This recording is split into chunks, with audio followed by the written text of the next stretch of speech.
Okay, so we're going to do a review today on the Enzo Ferrari. Now this is a snap-tight kit like the box says, and honestly, this is probably one of the better snap-on kits that I've put together so far. I mean, to be honest, the instructions were fairly simple. Like, I honestly think my 3-year-old could probably put this kit together and not have many issues. So I kind of mocked it up real quick, so I could do this video. I might paint it, I might not. I just haven't really decided what I'm gonna do yet. This was gonna be part of my Dreadnoughts build, but I figured I'd at least do a review on it since I'm probably not gonna get to build it right away. But I mean, so instructions are pretty simple. There's a decal sheet with it.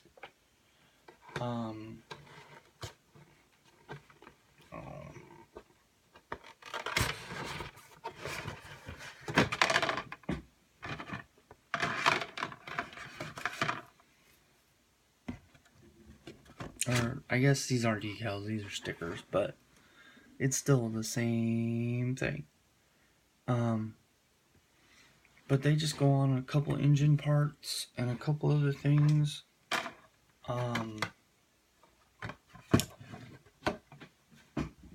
Here's the glass. I didn't put the glass in the car when I built it because I didn't want to mess up the glass. But glass is looks really good. Other than that, I mean, it looks really good. But we'll put that in the car later.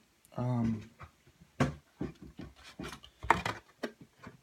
of the box art for this, I mean, that's all that comes in the kit. Pretty simple.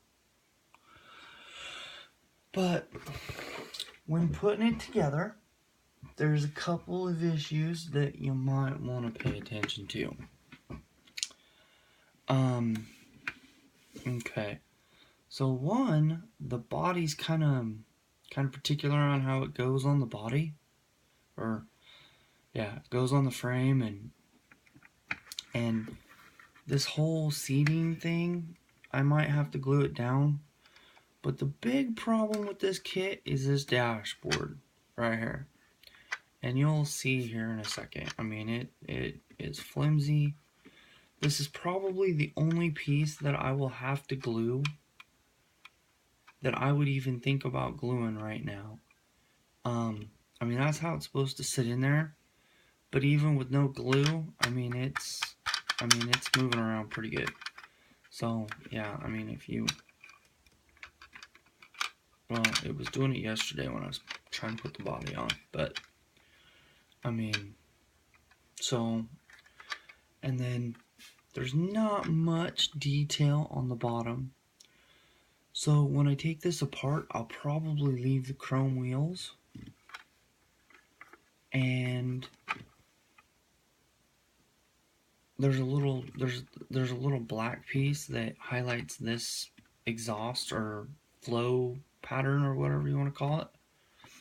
So and it's black, so I might just leave it alone and let it go.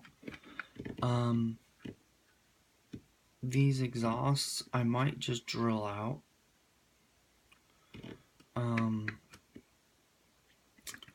But I mean, the engine, fairly basic. I don't know if I'll put a lot of detail on that. This little piece right here is for this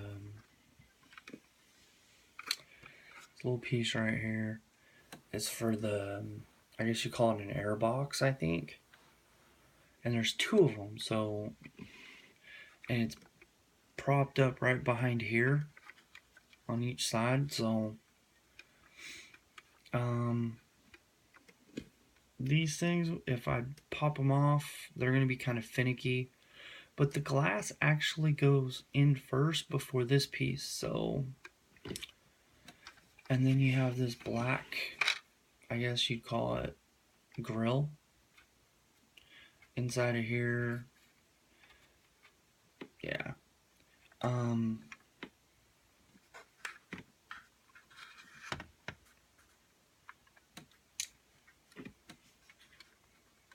Oh, I just now noticed that. That's not good. So, something I just noticed. I'm going to have to figure out how to fill in that gap.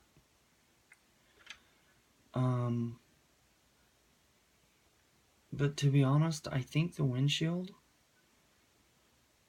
might suck that down a little bit. That's crazy. I didn't notice that last night. See, the things you learn as you're going along here.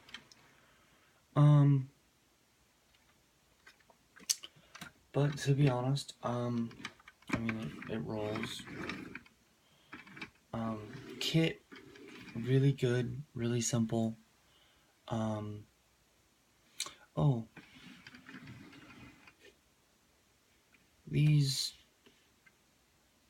rearview mirrors are kind of, I think I'll end up gluing these down too, but kind of finicky. And there's no chrome piece to go inside here, so you have to paint it, which isn't a problem, but you know. But for a total snap-on kit, really cool. And I actually have a level 3 version of this car. So what I might do is just tear this thing apart, put it back in a box, and or maybe just put it back in a box like that. And build it later. Because what I want to do, or what I was thinking about doing, is taking this body, and right here where the wheel starts, is cut it all the way across to the other side, and use this for the front clip for my Dreadnoks build. That was my original plan, and I still might save it and do that, but we'll see. Any questions? Hit me up.